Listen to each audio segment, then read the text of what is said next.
All right, so we're looking for these boys. There they are. There they are. Which way you coming, boys?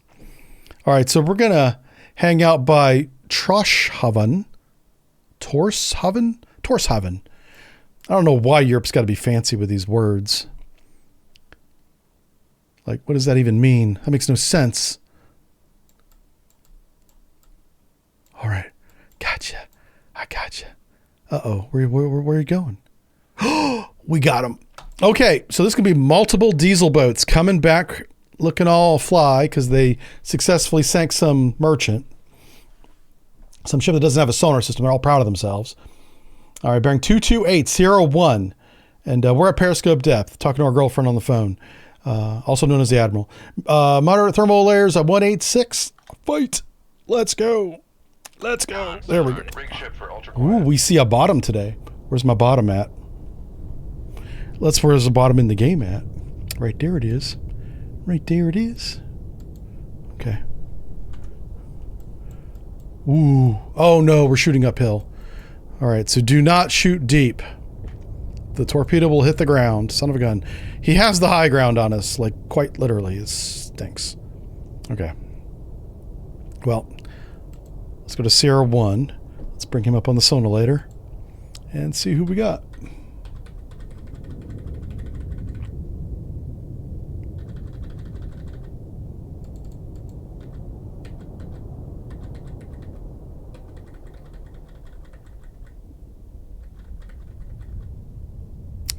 Well, not a sub.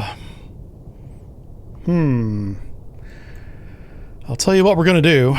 Let's give sonar a couple minutes of data here. See if sonar can figure it out.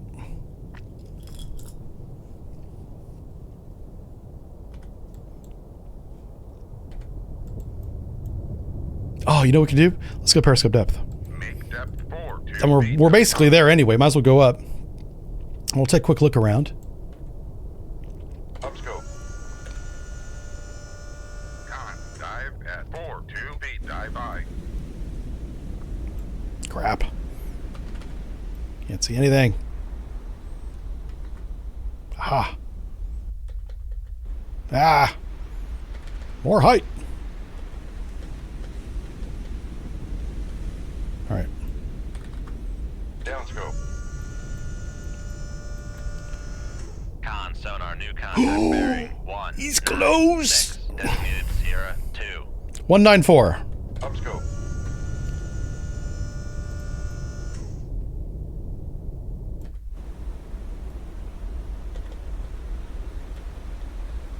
Well, he's not a ship. Downscope. All right, let's figure out who Sierra 2 is. Sierra 2 might be a contact of interest. Bring him up. Oh, there you go. Sonar Sierra 2 is Could be a Romeo. Submerged submarine. God, that lines up really good. Romeo lines up sweet. What else might line up? No, it's not a Delta. All right, I'm going to call him a Romeo for now. Okay. All right, let's go ahead and sync out here a little bit. Let's reset our timer because that's a definite contact of interest for us. I want 2 minutes on this leg. And then, wow, what do you come to, right? Like a contact that's this close that you only have a bearing on, you don't want to turn towards. Unless he's crossing your path. That'd be the one exception. So let's see what his bearing rate is. And if it's 0, that's really bad. Just hope to God it's not 0. So I want him to go left or right of the green line. I don't care what direction, but if he stays on the green line, that's not good. We don't want to see that. Looks like he might be right at the green line, which means this is a safe course for us. So I may hold this course longer than I intend, just to make sure we don't bump into the guy.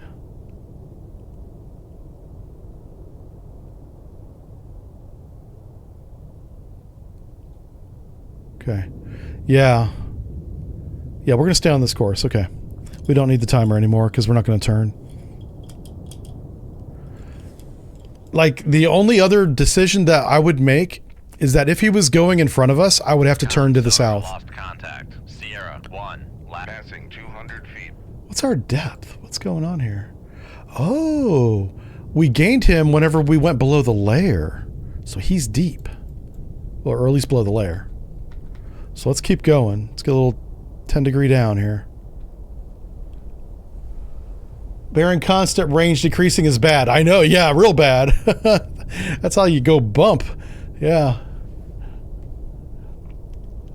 Oh my god. CBDR, what is that? Passing 300 feet. I have no idea what CBDR is. That book title could be very much mistaken depending on the reader. Oh boy, did I miss a book title? What the hell are you guys talking about?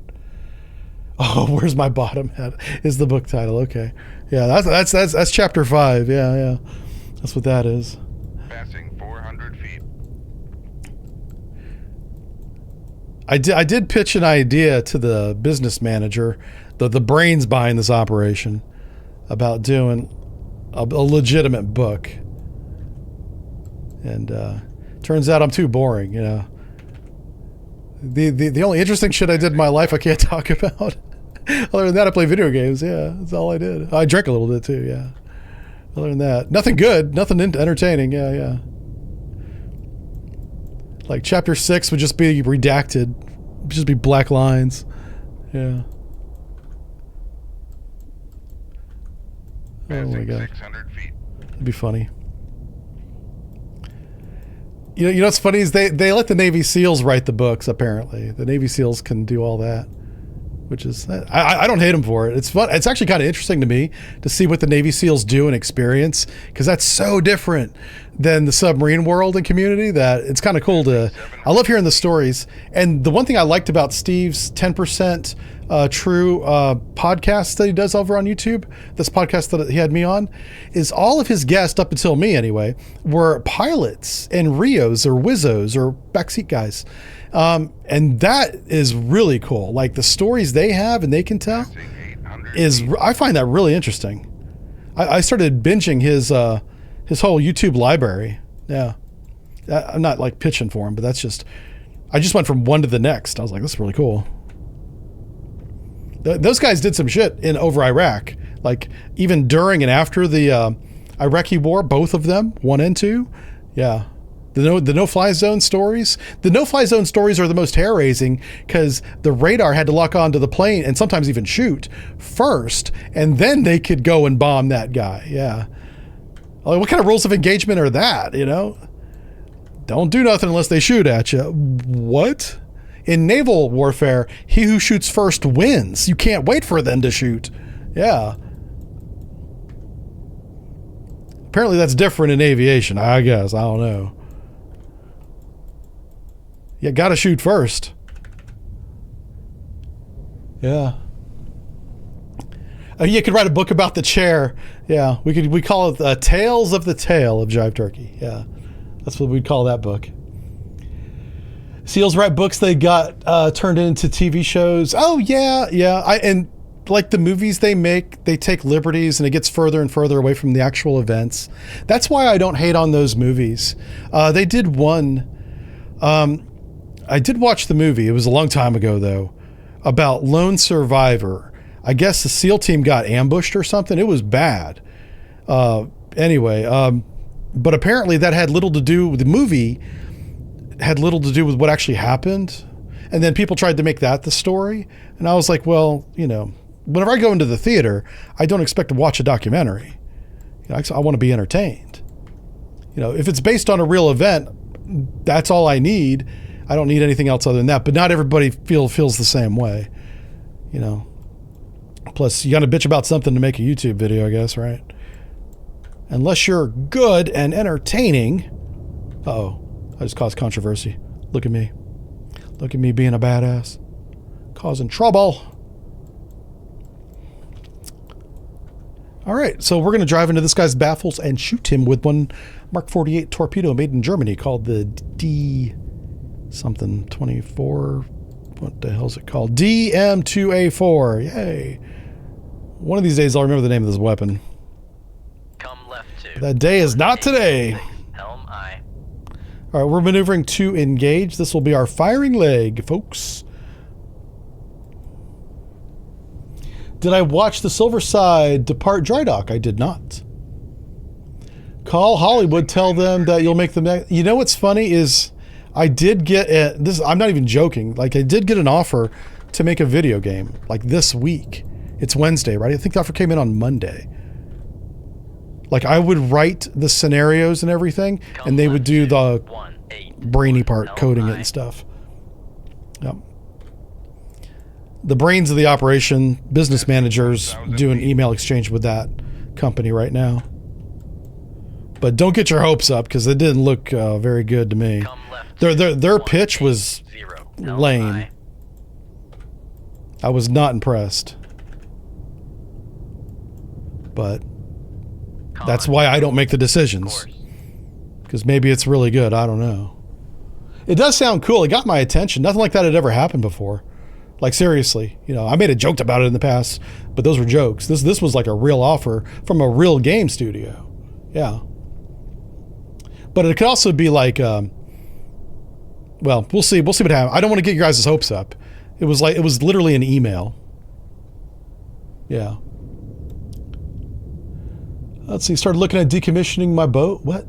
I also started looking up the decommissioning of my boat. I'm sure that it's a bittersweet experience. Yeah, it was. Whenever they did the Philadelphia, it was that was the one that I had the most fun on, and that was bittersweet. Everybody that was on the Philly in the 90s knows we kicked some ass, man. We did shit. We did some crazy shit, and it was really good. It was really fun. And then the Navy got a little woke in the 2000s, and then that didn't stop. But it was fun for a while. It was fun for a while. We shifted to China, away from Russia, just broadly speaking, in like 2001, 2002. And I was an East Coast sailor, and China's a long ways away from the East Coast.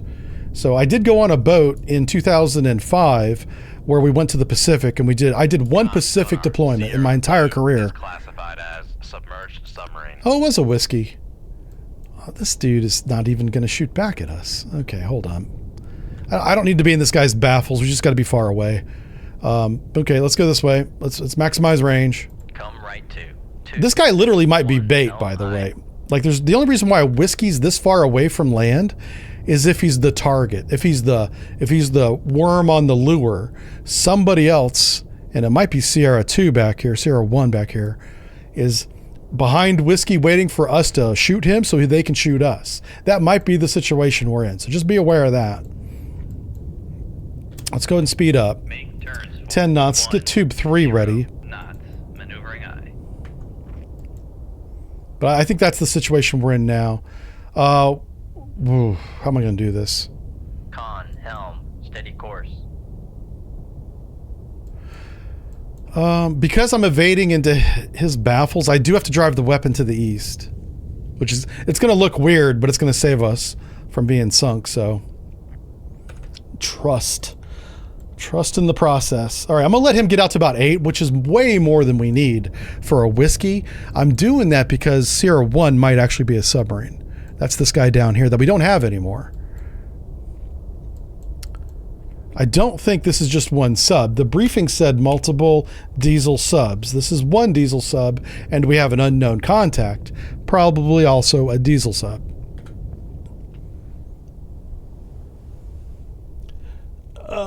What did the Pacific sound different? It actually did, because it was an El Nino year. Or it might have been El Nina. Somebody Google that, because I'm sure that's recorded. Was 1995? 94? 1994. The summer of 94 going into 2005. I'm sorry. God bless America. Let me start over. 2004. I'm old. Okay. 2004, the summer of 2004, was that an El Nina or El Nino year for the Pacific?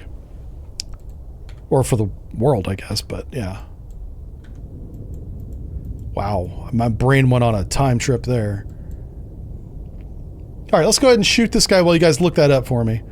I might be the only streamer that has chat do work. I'm like, listen, we're in this together. I can't remember all this stuff, okay? You guys gotta hold up. You're into the bargain here. Aye, sir.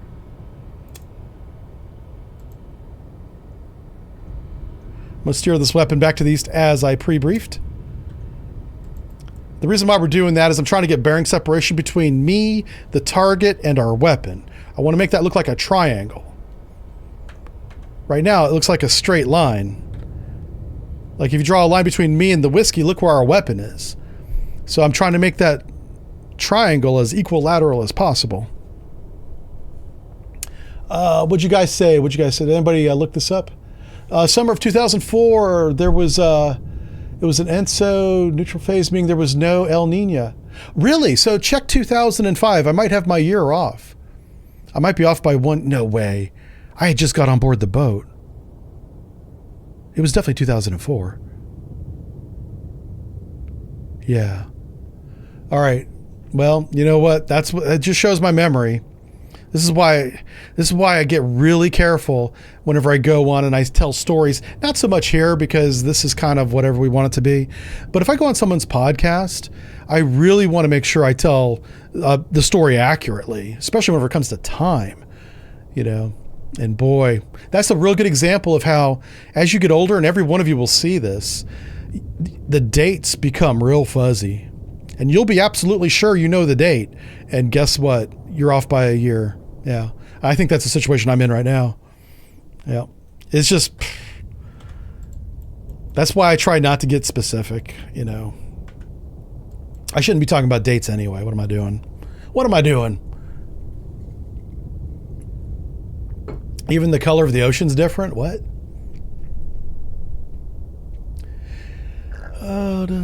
Yeah, that's that. I had literally, and you know what? I'm a freaking oceanographer. Holy cow. I shouldn't admit this. But I had not heard of the El Nino or El Nino effect until the 2000s. Yep. And I had been an oceanographer.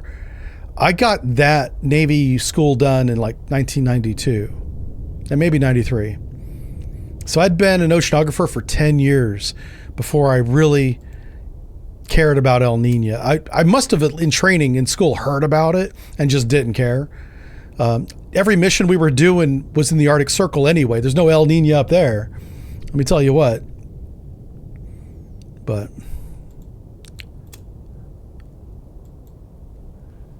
yeah, memory's just a haze. I know, dude. Yeah. Yeah. So you guys will, I mean, people that have been with me for years understand it's just factored into the equation. He's going to get stuff wrong, especially when it comes to dates and stuff. Yeah. Leave the dates out, abstract experience. Yeah. There you go. That's right. It's called La Nina. Yeah, La Nina and El Nino. It's both. Yeah. There are two. They are opposite each other. They happen at different years. Yep.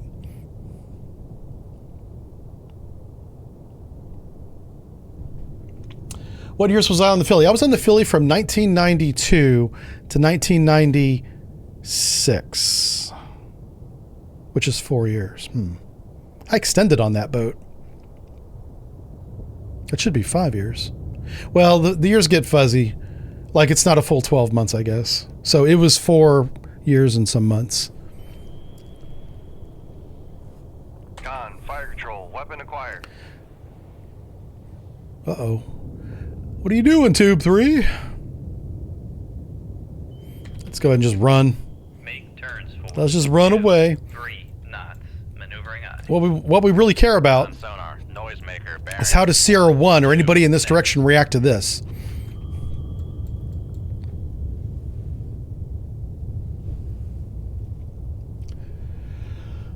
It's El Taco. Yeah, El Taco's my favorite season. Yeah. Con, fire control, we've lost the Oh, wire. we lost the wire. Doggone it. Well, let's watch the web or the contact. Oh, look at him trying to evade change in depth. Old whiskey driver here. He thinks he's Top Gun. Uh-oh. That's not good. That's not a good sign at all. I don't even have a wire on that weapon. Maneuvering. Making Oh, this man's gonna go see Jesus. 2, 3 Tell him I said hi. Okay. Well, okay. That's good, I guess. Okay, I thought we might get a cheeky escape. Nope. All right, let's finish this evasion. I'm not sure where he shot. I hope it was to the north. That was the plan, is to have him shoot to the north. Okay, so if he's over there, that's him sinking. He probably shot over here. Yeah. Oh, let's see. Plum's here. He says, I flew over you many times out of the Philly. Oh, you're a P3 driver. Yeah, man. For sure. Oh, wait, Philly retired. Oh, you're TWA. Before that, you were P3. Oh, you did both. Yeah. Oh, that's cool, dude. Yeah, we provided targeting services for all the MPA squadrons on the East Coast. NAS Jacks, a bunch of guys out of Norway, a couple Canadians. Those guys are nuts. What's the one? Brunswick Naval Air Station, which I think has been closed. Used to have a P3 squadron out of that. We did. We'd be down there spilling and drilling and not really doing anything other than just keeping our edge on, right? Practicing. And then, you guys be flying around overhead finding us because we're making a bunch of noise doing that stuff, Anyway, yeah, it was good times, dude. Hey, great to have you here. Look at us years later doing this, This is why I love going on stream with you guys. We have a lot of vets out there sharing stories, and I wouldn't be surprised whenever the 688 as a class is not trying to be quiet and we're running fire drills and changing depth and making noise, doing field day, pumping down events that make noise, that I'll just leave it at that. Yeah, of course you're going to hear that. Yeah. And that's really good training for the Airedale guys and the surface guys too. Yep. But I'll tell you what, and specifically I can attest to the Philadelphia SSN 690. Whenever we were quiet, which is why we got to do a lot of the things that we did. But you know what's funny is we were never number one in line in the dev run. We were in a development squadron in 1992. And the other submarine that was with us, and there might have been more than one, but it was the USS Augusta. The admiral loved the USS Augusta. I don't know if the captain was dating his daughter. I don't know what was going on in the background, but they always got the first mission to go north and do something interesting. They always got the best equipment too. Not necessarily the best. They always got the newest. They were always putting, this was a 1990s thing for sure. They were always putting experimental equipment, actual hardware into the submarines. It was taking up the passageways. Anywhere in sonar that they could stick an extra display, they would. And that's where I saw my first flat screen, because everything was bulbous CRTs until that moment. And I was like, what's this flat screen? And it's high definition and it's 1992, this is awesome. What is this? Why can't I get this for my computer at home? They didn't have that tech at Best Buy yet. Anyway, Augusta would always get that first. And whatever Augusta couldn't do, we got the hand-me-down missions and equipment. And we were always second tier in that squadron. And, we got the Battle E, which is the Weapons Division Award for the squadron. But they did too. So we went back and forth on that. So I don't know. But I was always jealous of the Augusta. I was like, I should have taken the Augusta orders. I could have been on the Augusta as much as the Philly. And I honestly think the reason why I was on the Philly when I was assigned, and this, I don't know how to say this humbly, but they needed a sonarman on the Philly in 1992, right before their mission. And they needed somebody that was obviously new. They were picking a new sonarman. So who do you pick? Do you pick the guy that has just over a year of sonar training, or somebody that just came out of sonar A school, didn't even qualify for the C school, and get him on? And maybe they didn't think that much into it, but I had been to a lot of schools, more than most of my classmates. And I don't know why, but I fell into, I do know why, but I fell into this rhythm of school after school after school, boat, mission. I don't know if that was an accident. I might have been selected for that. Because they did need a new sonar tech, but they could have always got another sonar tech from another boat too. So also the squadron sonarmen could have gone with them. So there were other choices other than me. So it may not have been that intentional. Make turns for 5 The thing is, if you get a rider, that's like a one-time agreement. You're borrowing a sonarman, which happens. I was lent out to the city of Corpus Christi. We went down into the Gulf of Mexico looking for the damn Russians. I was like, what the hell are you guys doing down here? Get out of here. Go back to Norway or whatever, you know? Fucking Russians in the Gulf of Mexico being stupid. Yeah. But we got to pull in. We pulled into the city of Corpus Christi, which was the name of the submarine, right? Oh, if you can do that on any ship or submarine, do that. That city rolled out the red carpet for us. They did our laundry. How many times you pull into port and the city does your laundry and pays for it? Has it folded and brought back to you? I was like, this guy nice. What was this? That's all because our boat was named after their city and they were taking care of us. Yep. They had a ceremony on the pier and everything when we pulled in. It was special. It was fancy. Yeah, it was kind of like Fleet Week, but better. Yeah.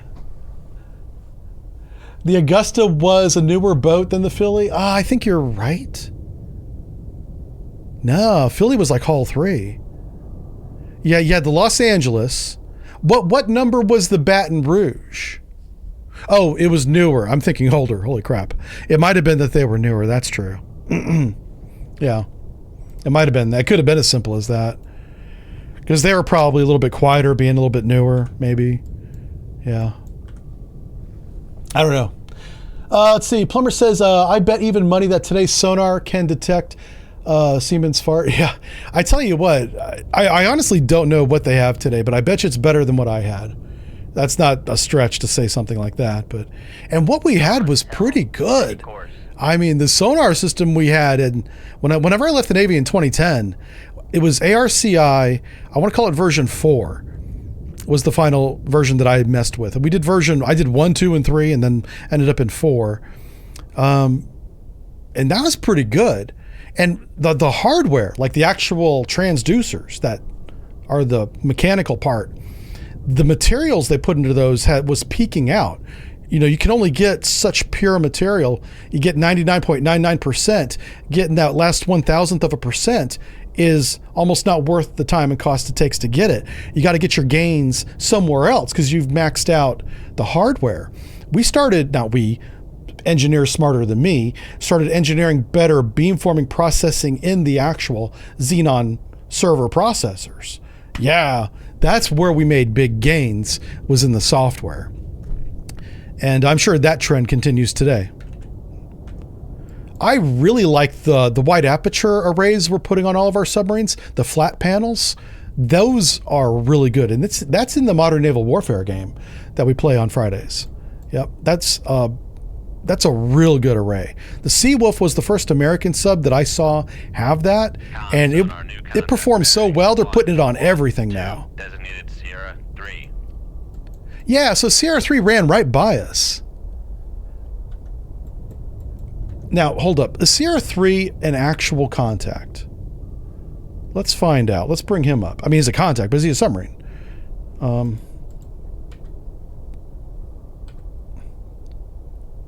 Wow, it could be another Romeo. Sierra 3 is classified It lines up. Look at it. It lines up as a Romeo right there. Take a look at it. Con sonar lost Ooh, contact. and he's quiet. Sierra 3, last bearing 111. Contact faded.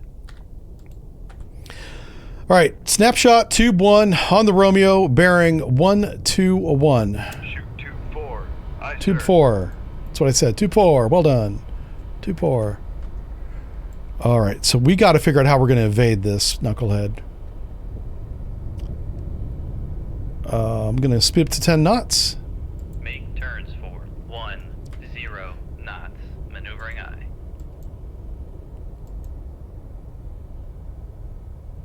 Con, torpedo room, tube 3 ready. I'm kind of turning away from it, trying to get a little bit broad.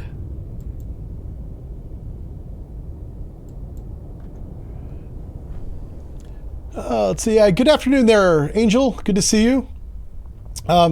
See, MRE says, did Orlando like the movie Down Periscope also a real nuke sub? Did Orlando like the movie Down Periscope? I don't know who you mean. Or Orlando the city? I don't know if the city liked it. I feel like I only have half your question there, Mr. Ed. Sorry. Yeah, the 688. Yeah, the Augusta was 710. You're right. Yeah, we're both non-VLS boats, but which was why we went on the missions we went on. That's another thing. I tried like hell. I tried like hell to get back onto a Flight 1 submarine after my first boat because all the VLS boats were being sucked up by the aircraft carriers coming out of Norfolk on the East Coast. If you had VLS, you had a greater than 50% chance of being stuck with a damn battle group. That's not exciting at all. I mean, the ports are great because you got an admiral, sometimes more than one, and they like pulling into Italy and France and, you know, all those places. But you know what? Do you know what an American aircraft carrier is not doing? It's not off the coast of Murmansk tracking something coming out of Polyarny. They're not doing that. So I wanted to be on the boats that didn't have the VLS, which was Flight 1688 during my time, and going north. But unfortunately, the needs of the Navy said no. Ended up on the Pittsburgh. Yeah. And then I went to the Pacific, which was nice. At least I could check that off my box. I got my, my Blue Nose I got multiple times. But what's the one where you cross the equator? Some kind of shellback? Shellback, yeah. I got both those. Yep. Got both of those. Oh, USS Orlando. Oh, yeah, USS Orlando was in the movie. You're right. Down Periscope. I got you now. I did like the movie Down Periscope. I still do. I think it's really funny. Kelsey Grammer. The guy that plays the sonar tech is really funny. Hell, everybody in that movie is funny. The XO is hilarious. I don't know who the actor is that plays the XO, but damn, that guy deserves an Oscar because that was a very good rendition of how stressed out I've seen some XOs. Yeah, some XOs are quiet, and that's scary when they're quiet. Some XOs are very animated. At least you can see the energy and you feel safe because you know when he's in a moment, right? And so the XO. Weapon acquired. Oh wow, we got him. Yeah. The XO and Down Periscope is so good. Oh, no way. No. What? Uh-oh. Crap. All right, we're going to have to turn on his active, I think. I was trying to get the submarine to passively home in on something. How is it passively homing in on the whiskey? This thing isn't making... Well, it is making a little bit of noise. Oh, shoot. Well, let's see if I can get CR3 to make some noise.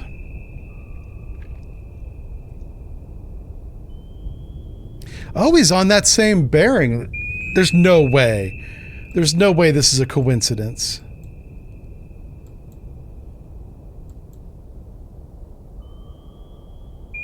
Huh. Oh, he's right there. He's literally right there. We might have to evade to the north. Switching to passive search. Actually, yeah, let's just go ahead and speed up now. Make turns for 2, 3 knots. I'm pretty sure he shot to the west, and we're driving into the west. We don't want to do that. Let's go north. Right to 0, 0. This is probably going to break the wire, but I don't even care. All right, yeah, Orlando was nuclear submarine in the movie Down Periscope. Thank you. Yeah, I follow you now. I follow you. Your favorite Buckman? Buckman the cook. Yeah. Helm, steady course. All the characters. You know what's funny about the movie Down Periscope is every one of the characters, from the electrician to the XO to even the captain. I served with that character on different submarines during my career. Those were very realistic characterizations of real people. Yeah. It's such a good movie. We've lost the wire. We lost the wire. Oh no. Maneuvering, making turns for 2. I'll tell you what, let's watch our weapon. That's not ours. That's ours. Oh, there he is. It's another whiskey? What? No, what is that? That's a Romeo. Was it Romeo? Romeo. Oh, where'd he go? Wizard. You look away for a moment and he's gone. Sonar lost contact. There he's back. 3, last bearing 1, 0. All right, so he shot to the northwest. Ah, doggone it, that's right at us. He sure did. So his shots are coming. Room, tube 4 ready. Yeah, they're coming. You know what we should do? I was thinking I should shoot a decoy, but it's almost too early. So I'm probably going to just run for a while. We're at max depth and speed. We're doing our best to get out of the way. This is what sucks about this one particular boat, and this is kind of for all conventional submarines. They're not very fast. Like they max out around 25 knots as a class, as a group. This one we max out at 23 knots, kind of on the bottom end of that generalization. Real sailors fly P3s for naval aviators. Yeah, they're. Oh, you corrected yourself before I did. Oh, good job, well done, sir. Yeah. The P3 is fun because you get down low to the water, real low, like a little scary low. I got to ride a P3 for it was a 6 or 8 hour jaunt off the coast of Florida, NAS Jacks. And man, that was boring. I tell you what, that was really boring. Like one guy was busy as hell. He was the guy kind of tracking the sonar buoys. I don't know what his name was, what his position was called. All I knew is that he was too busy for me to talk to him. Everybody else except maybe the pilot, I could talk to. But even the pilot had, pilot, co-pilot, and then they had like a trainee, like getting some stick time, or somebody that just needed stick time. I'm not going to call him a trainee. So the pilot and that trainee and the co-pilot were having a threesome up there in the cockpit, and I didn't want to interrupt that either, even though we were allowed to sit quietly in the cockpit and observe. That's why we were there. I didn't spend hardly any time up there just because they were busy getting this guy trained up, or he was getting some hours in or something. You probably know more about that than I do. So there was a tech in the back who was literally grabbing the sonar buoys because you had some stored internal, as you know, I'm telling everybody else. And he was throwing them down this tube that led to the outside. That's what blew me away. Is while you have some external sonar buoys, I'm sure, but you also have a lot of internal ones stored that in order to deploy, you put them down this 3.5 inch pipe, like the lowest tech ever. It works on gravity and just goes. Yeah. Just keeps the pipe loaded. I was like, that's pretty cool. See, funny thing is you got to fly with your former admiral. Oh, that's cool. On TWA. Yeah. Navy Jack's commander. Nice. Good job. Elbow grease. Yeah, just throwing him down the tube and off they go into the water. And, after he puts the tube on, he puts a cap on it, of course, but you could look down and just see the water flying by because we're like, honestly, it looked like we were right above the waves. I'm sure we were a safe distance. It did not appear to be a safe distance to a sonar tech going, holy shit, that water's pretty damn close. But that's how they got to get close to the water for the magnetic anomaly. Also, so the sonar buoy doesn't break into 1,000 pieces whenever it hits the water, right? It probably has some kind of parachute on it, but still. Yeah, gravity always works. That's right. Yep. Can we just go? No, we got to wait for these dumb weapons to go by.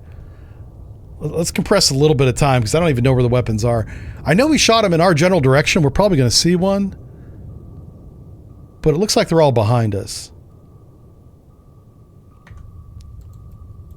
All right, I see one. There goes one right there.